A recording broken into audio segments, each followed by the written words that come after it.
எப்போதும் நான் தான் எழுப்பி விடுவேன், இன்றைக்கி அவனுங்க எழுப்பி விட்றானுங்க. என்னடான்னு பார்த்தா ஃப்ரைட் ரைஸ் இன்றைக்கி செய்யணும்ல, சீக்கிரம் எந்திரிங்க மம்மி, இல்லைனா லேட் ஆகிடுச்சுன்னா செய்ய முடியாது அப்படின்னானுங்க. என்ன ஒரு ஆர்வம். இன்றைக்கி அவனுங்களுக்கு பிடிச்ச கார்ன் ஃப்ரைட் ரைஸ் தாங்க. அதுக்காக பீன்ஸு, கேரட்டு எல்லாமே குட்டி குட்டியாக கட் பண்ணி வச்சுருக்கேன். இங்கே பாருங்கள், இந்தளவுக்கு குட்டியாக இருக்கணும்.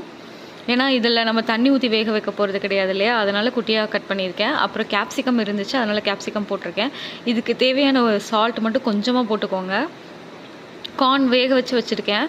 செம்ம சூடு, நல்லா ஆவி பறக்க இருந்தது. ஆற வைக்கிறதுக்கு டைமே இல்லை காலையில், அதனால் கொஞ்சம் கஷ்டப்பட்டு இந்த மாதிரி ஈஸியாக நைஃப் வச்சு பண்ணிங்கன்னா வேஸ்ட் ஆகாமல் வந்துடும். ஸோ இதுக்கான ஒரு நவீன மிஷின்லாம் நீங்கள் போயிட்டு ஆன்லைனில் ஆர்டர் பண்ண தேவை கிடையாது. கோழி கொஞ்சம் நைஸாக திருடி சாப்பிட்டுருக்கு பாருங்கள். இப்போ ரைஸை போட்டுடலாம். கொஞ்சம் கிளறினோடனே நான் ஹாப்பிமா ஃப்ரைட் ரைஸ் ஒரு 2 பிஞ்ச் போடுவேன் அந்த டேஸ்ட்டுக்காண்டி. உங்களுக்கு வேணான்னா ஸ்கிப் பண்ணிடுங்க. அப்புறம் கெச்சப்பு, சால்ட்டு. இப்போ ரைஸ்க்கு தேவையான சால்ட்டை போட்டுடலாம். அப்புறம் கொஞ்சம் பெப்பரு. கெச்சப் சேர்த்தா கொஞ்சம் டேங்கி டேஸ்ட் கிடைக்கும். லாஸ்ட்டாக கொஞ்சம் நெய் சேர்த்து நம்ம இறக்கிடலாம். இப்போது ஸ்நாக்ஸ்க்கு பெப்பர் கார்ன் கேட்டிருந்தானுங்க. பெப்பரோடு இது சாப்பிடுங்கடான்னு சொல்லி கொஞ்சம் சில்லி கார்ன் தான் செஞ்சேன். அதில் லெமனு, நெய், அப்புறம் சில்லி பவுட்ரு இதெல்லாம் போட்டுட்டு நிக்கி குடுமா நான் கிளறுனா இங்கே பாருங்கள் செம்ம டேஸ்ட்டாக இருக்குன்னா. ஸோ அதையும் கட்டியாச்சு.